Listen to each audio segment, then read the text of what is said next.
Bonjour tout le monde et bienvenue dans une toute nouvelle vidéo. Aujourd'hui, on parle d'un classique, un film de 1984 qui a marqué toute une génération. Je parle bien évidemment de Ghostbusters. Non, je niaise, La Guerre des Tucs. La Guerre des Tucs est un film réalisé par mon grand chum de gars, André Melançon. Le film a connu un grand succès à l'international. Il a été traduit dans plusieurs langues et distribué dans plusieurs pays, ce qui est assez rare pour un film québécois. La semaine passée, j'ai regardé le film pour la première fois en une décennie. Ça me fait drôle de dire ça. J'ai décidé que j'allais en faire une vidéo parce que ça me tentait, hein? J'ai le droit. Ne vous attendez pas à une grosse analyse détaillée du film, c'est pas ça que je fais. Je vais raconter l'histoire, faire des blagues, avoir du fun, ok? Donc, sans plus tarder, parlons un peu de La Guerre des Tucs. Faut que j'y aille, là. Moi aussi. Bon, T'as de la neige, là.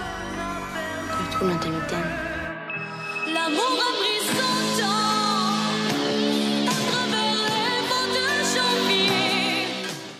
Le film commence dans la chambre du jeune Luc durant la nuit. Luc, c'est le personnage principal, mais c'est aussi un démon. Ses yeux brillent dans le noir. Pourquoi? Luc fait de l'insomnie, probablement parce que ses yeux, c'est des lampes de poche, donc il se lève et va dans le grenier chercher le clairon de son grand-père. Le lendemain, à l'école, c'est le dernier jour avant les vacances des fêtes et tous les enfants doivent présenter un objet devant la classe. Pendant ce temps, l'autre personnage principal du film, Sophie, arrive en ville avec sa famille. Pendant que Sophie et sa famille déménagent, la bande de Luc arrive et va intimider des enfants.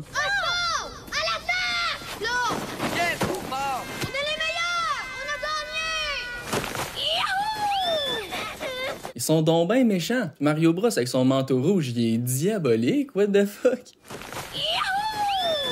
Après avoir intimidé des jeunes enfants, le groupe de Luc aperçoivent Sophie, donc ils vont lui parler. Tu te prends pour un général. J'ai vu ça, qui est pas mal brave.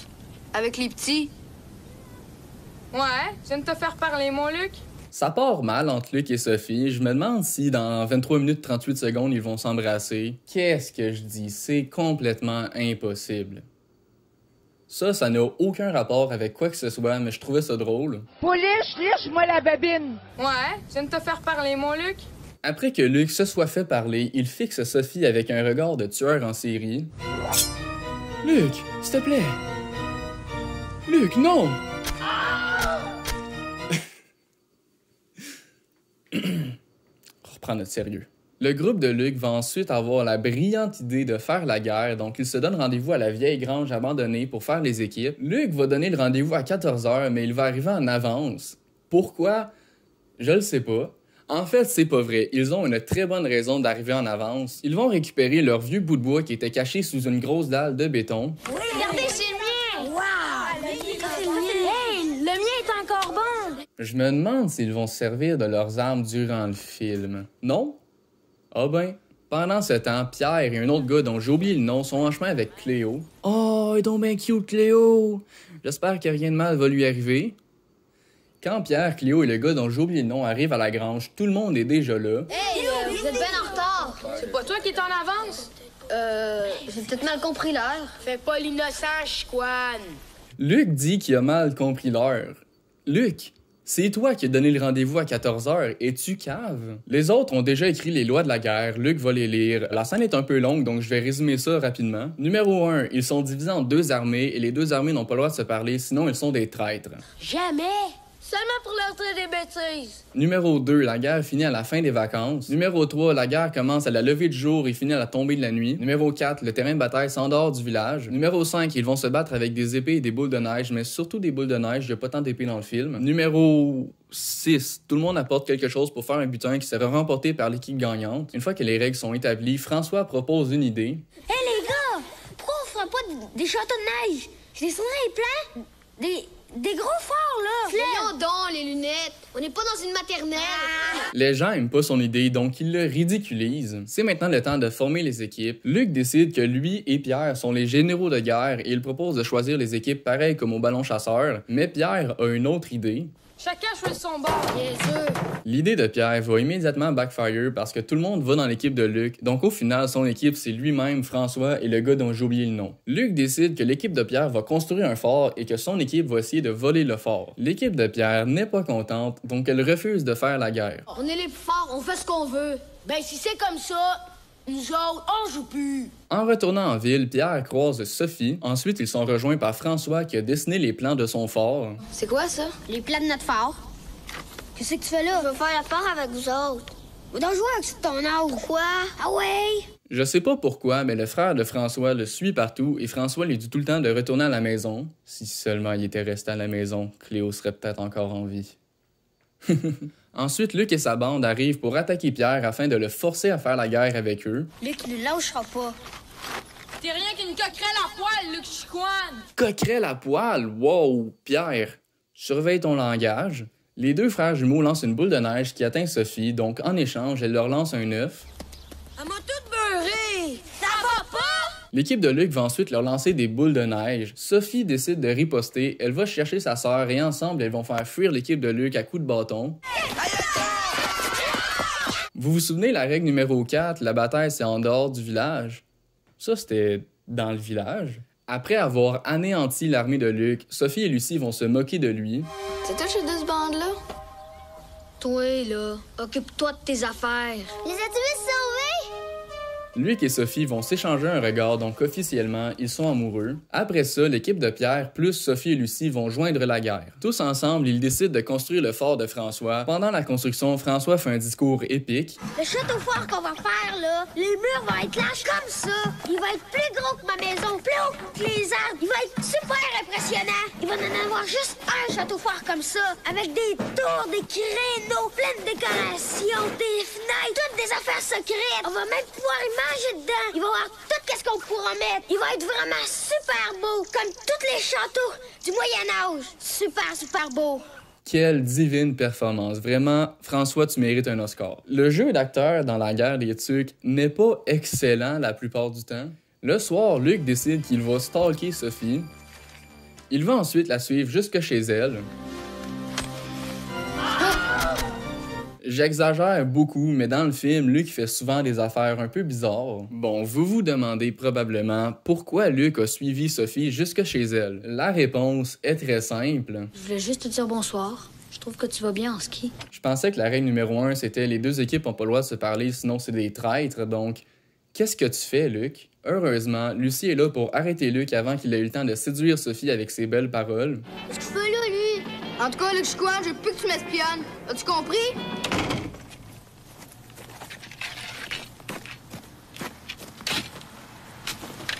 Après presque 30 minutes, on est finalement rendu à la première bataille. L'équipe de Luc arrive au fort discrètement, mais Pierre et son équipe les voient arriver grâce à un périscope. Je savais pas que les périscopes, ça faisait ce bruit-là. Attends une minute.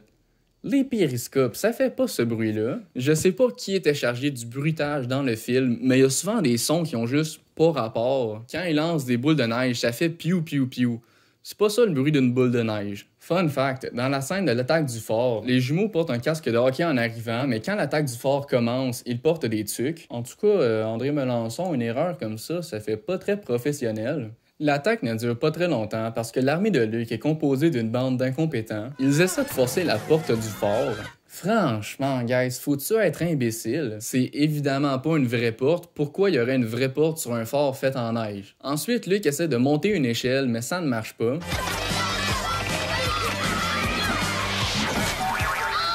Après avoir essayé 2 choses et s'être raté 2 fois, il décide de repartir. On retourne à Grande. Si vous faites la guerre jusqu'à la tombée de la nuit, il me semble que vous avez encore toute la journée pour essayer d'autres choses. Je veux pas critiquer l'accréditation militaire de certaines personnes, mais Général Luc, il est pas très bon à sa job. Alors qu'ils sont en train de fuir misérablement, on a la réplique la plus culte du film. Arrêtez de chialer, c'est la guerre! La guerre, c'est pas une raison pour se faire mal.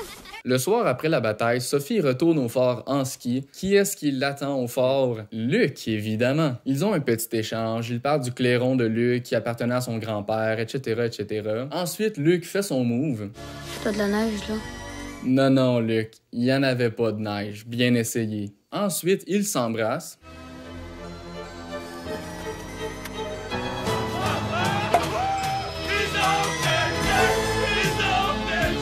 Yay! 2 enfants qui sont forcés de s'embrasser devant un groupe d'adultes derrière la caméra. Fantastique. Un peu plus tard, l'armée de Luke veut faire une attaque surprise. Il se dirige vers le fort, mais l'équipe de Pierre a préparé une embuscade. Sophie a eu la brillante idée de mettre de la peinture dans les boules de neige. Encore une fois, le bruitage y est pas bon. Après la bataille, l'équipe de Sophie sont fâchés contre elle parce qu'ils se sont salis. L'équipe de Luke retourne à la grange pour se laver. Hey, c'est effrayant! Madame! Pas super. Ben non, regarde comme il faut. Ben non, c'est correct. Chabot prend la gomme de quelqu'un d'autre. As-tu une pastille, une gomme, quelque chose? C'est ma dernière. La veux-tu? Oh my god, c'est dégueulasse. Pendant ce temps, Pierre abuse verbalement Cléo. Hey, ma grosse Cléo! Espèce de gros tata. Pauvre Cléo, elle mérite pas ça. Le lendemain, Luc va attaquer le fort. Encore. Cette fois-ci, il a un gros avantage parce que Pierre, Sophie et Lucie ne sont pas là. Durant l'attaque, François appelle les autres pour avoir du backup. Pierre il est occupé à construire la niche pour Cléo, donc Sophie et Lucie sont les seuls à venir le rejoindre, malheureusement pas à temps. Après s'être fait voler le fort, l'équipe de Pierre se rassemble sans Pierre. Je sais pas pourquoi, mais le gars dont j'ai oublié le nom blâme Sophie. C'est ta faute, ça. Comment ça? J'étais même pas là. Justement, t'aurais mieux fait d'y être au lieu d'avoir des idées plates comme mettre de l'angle dans les balles de neige. Pierre y était pas là, Lucie était pas là, mais sure, c'est la faute de Sophie. C'est surtout qu'il la blâme pour une raison qui a rien à voir. Moi, je m'en vais. Partez, vous autres. Moi, je vais rester pour les espionner. J'ai pas d'ordre à recevoir de toi, OK? T'as dit que tu voulais partir, c'est pas un ordre qu'elle t'a donné. Calme-toi. Luc aperçoit Sophie, donc il décide d'abandonner le fort sans supervision. On s'en va! Pendant qu'ils sont partis, Sophie va dans le fort et enlève leur drapeau. Elle récupère aussi le walkie-talkie de François qu'il avait laissé dans le fort. Son opération secrète se déroule bien jusqu'à ce qu'elle parte. Ah, c'est toi.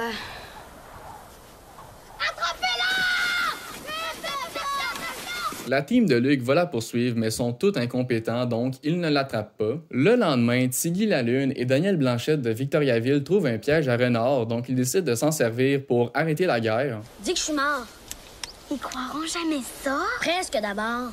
Je suis sans connaissance, je grouille plus. Ils grouillent plus! Ils sans connaissance à part de ça! Les autres ont probablement le pire temps de réaction possible. Dans les deux équipes, tout le monde est convaincu que c'est pas vrai, mais ils y vont quand même. Sophie et Luc examinent Tiggy et ils se rendent compte qu'il a menti sur sa blessure. Ah, sacré Tiggy la Lune. Pendant que tout le monde est rassemblé, ils décident qu'ils vont redonner le fort à l'équipe de Pierre et l'équipe de Luc va devoir le reprendre pour la dernière journée des vacances. Donc au final, Tiggy et Danny Boy n'ont rien fait du tout. C'est pas fini la guerre. On est maintenant rendu à la dernière bataille du film. Luke a renforcé son armée en amenant un paquet d'enfants pour se battre avec eux. Ce gars-là est tombé par terre. Parmi les nouveaux membres de l'équipe de Luke se trouve le petit frère de François. Qu'est-ce qu'il fait là, lui? Ouais, il devrait pas être là. C'est tout de sa faute. Donc la bataille se déroule, le bruitage est encore pire qu'avant. Piou, piou, piou, piou. Ça, c'est le bruit des boules de neige. Pendant que tout le monde se bat, le petit frère de François prend une pelle et commence à creuser un tunnel pour rentrer à l'intérieur du fort. Pour ceux qui se demandent, oui, c'est le tunnel qui va éventuellement contribuer à la mort de Cléo. Donc c'est la faute du petit frère de François si elle est morte, on peut tous le détester. Ou pas, c'est juste un enfant. Parlant de Cléo, Pierre l'avait laissée à la maison, mais elle a décidé de venir les rejoindre sur le champ de bataille. Elle aime pas ça recevoir des boules de neige, donc elle va aller se cacher dans le tunnel du petit frère de François. Pas longtemps après, le fort se fait détruire et tout le monde arrête de se battre.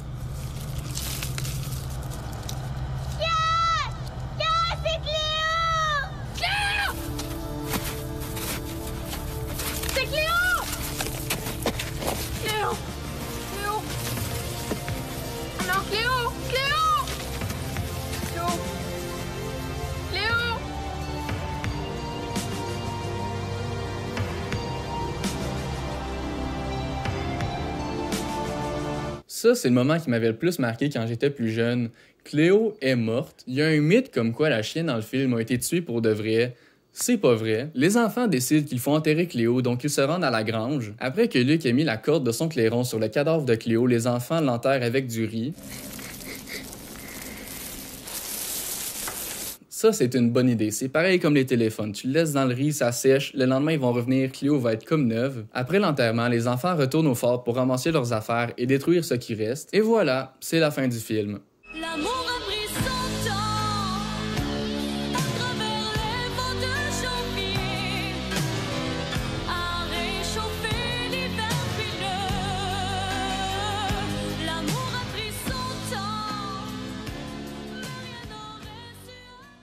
La guerre des Tucs, c'est un film qui a beaucoup de défauts, mais c'est aussi un excellent film. Je le sais, c'est un peu contradictoire. La musique dans le film est fantastique et je vais avoir L'amour a pris son temps pris dans la tête pendant plusieurs semaines. L'histoire est bonne et le message du film est très important. Je conseille à tout le monde qui n'ont jamais vu le film de le regarder. Là, c'est sûr, je vous ai donné pas mal tous les spoilers, mais c'est quand même un très bon film à regarder, même si vous savez déjà c'est quoi la fin. J'en ai pas mal fini avec ma vidéo, donc vous avez atteint la fin. Si vous avez regardé la vidéo jusqu'ici, abonnez-vous. C'est maintenant le temps de se dire au revoir, donc bye bye tout le monde!